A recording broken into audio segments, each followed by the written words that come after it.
for Japan videos for everyone.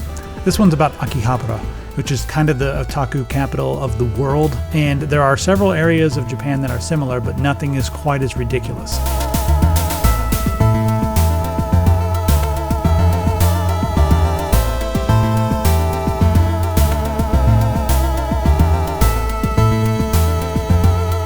Thanks to Whokeys for sponsoring this video. You can get 25% off Windows and Office with coupon code TS25. So they've got Windows 10 Pro, they've got Home, you've got Windows 11, Office 2021, 2019, and this is the one I use, 2016, because it still works very well. Putting in coupon code TS25, click apply, and then watch these prices come down. Wonderful. Once you're finished, all you have to do is click on your user account up here, go to your user center, click on My Purchase Orders, and then you'll see everything you've purchased right there. Just view keys and codes, and you can just copy and paste your key, hit start, type activate, click on activation settings, paste it in there, click on next, and you will be activated. You know, I never liked how Microsoft has different prices for different people. If you're a home user, you're going to pay 10 times more than an OEM builder or a corporation or something like that. And that's why I like heading to places like Whokeys.com to get the OEM keys, so I can pay a price that makes sense. So thanks to them for sponsoring, and now to our regularly scheduled program. It's almost an overload when it comes to like everything you can see, and you kind of have to break it down and understand how the buildings in Japan work. If you can see in the buildings there are stairways and there are multiple layers on every single building. When I lived in New York, most of the time, unless you were going to an office or an apartment, you shopped and did most of your stuff on the ground level. Like the stores and the shops, you walked right into them. And that is not how it is in Japan. When you go to Japan, there are shopping buildings where the entire building will have lots and lots and lots of different stalls. The bottom floor, maybe that's only pachinko, and I want to avoid that, so I go, past the pachinko machines and onto the elevator. And that takes you upstairs, and then it'll open up, and suddenly you've got anime figurines, a whole floor of it, or half of a floor, and then in the back there's some Lego, and maybe some t-shirts for King Kong and Godzilla and all kinds of stuff. And then you take the escalator up yet again, and now it's all video games. And you're like, okay, the video games everywhere. And then you take the escalator up again, and now it's all anime, DVD, Blu-ray, and manga. Take the escalator up, and now you're on like the 5th or 6th floor, and it's all airsoft guns. So that was like a realization number one. I realized, okay, so that's how the buildings are. Each building is layer after layer after layer of nerd insanity. And it's not all owned by one company. It's not what they call a depato, which is like a department store. It's owned independently by all kinds of different people. I mean, like one person may own the entire building, or one company may own the entire building, but each area or whatever is, I guess, rented out by an independent vendor. And sometimes on multiple floors, you'll have multiple different vendors, and they're almost like the size of food carts or stalls. Sometimes they use just netting to like section off where one vendor started and where the other one ended. And I also noticed no security basically anywhere.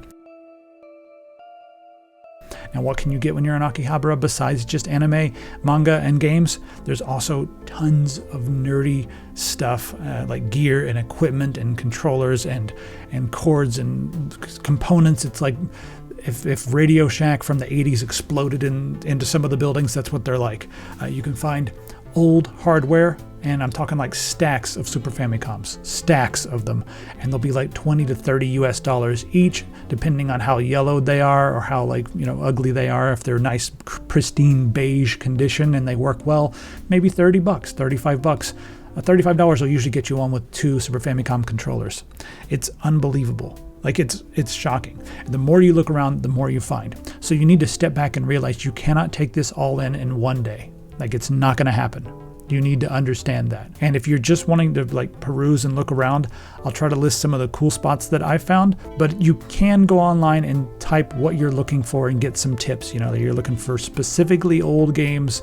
Well, you go to a place called Beep if you want like computer games and stuff, or you can go to Super Potato, or you can just browse around into some of the stalls. Sometimes you'll have a place that's not, its specialty is not video games, but they'll have 20 or 30 Super Famicom games, and you might be able to find something like this for $2.70. Sure, and it's in such good condition. It's kind of unbelievable. And also, why is their box art so much better? It's just not fair. Why do they get the good box art? So now you know that each building is its own tower of insanity. and you look around and there's buildings everywhere. Just note that some buildings are different. Some are mostly food, and you'll have different floors of food. If you want hot pot, that's floor number 6. If you want takoyaki, that's on the bottom floor. And you'll just see on like a list like what's on each floor. And you know, I wandered up the stairs to like the 6th floor and found a really cool spot that had soup and stuff. And it was like, oh, great, I'll go in here and eat. Tucked away in the corner of some places, you'll see just like arcade machines and stuff. It's almost too wild for words. I do want to warn you that almost any place you go into that has computer games will have plenty of eroge, which are like softcore hentai games. They're out and about, they're on the shelf, they're in your face. You're going to see boobs. You're going to see drawn depictions of boobs, I should say. You might see some real boobs too. They don't care about that. Because they're not prudes there. I'm totally fine with it. If you're someone who's a prude, why are you going to Japan in the first place? You probably should not. You probably go to like, I don't know, where do prudes go? Texas? Yeah, you'll see a lot of hentai. And it's in like any building, it's mixed into everything. You're looking for Super Famicom games? Well, there's a hentai poster on the wall. So just know that anywhere you go in Akihabara, there could be anime boobs that could be there. They might be hovering around. They could be right behind you. If you're looking for some really old stuff, or maybe some anime cells, which are back in the day when they used to draw the anime and do them out like one at a time, like with a cell instead of doing everything in a computer. Well, they had to draw each cell, and you can find old cells and buy them. I got a couple myself. I'll tell you what those are on the other channel. And if you go kind of in the opposite direction, take a train and get to a part of town called Nakano. And Nakano has a section, there's a Shotengai, and that Shotengai sort of terminates at another Shotengai called Nakano Broadway. And that one is filled with nerdy stuff, and a lot of it's super retro.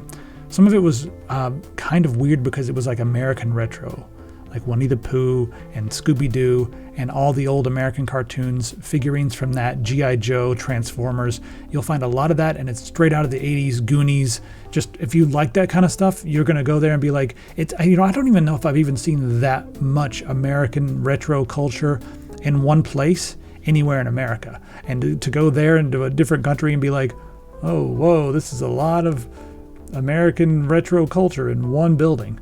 So you'll see a lot of that there. You'll also see some old school anime figurines, Evangelion and Gundam and all that kind of typical stuff that you would think. But then there is a cell shop. And I forgot the guy's name, but he has thousands of cells. Like all the old obscure anime, you could mention it, and he'd be like, yeah, I got some. And then he'd be like, ooh, I only have 2 of those.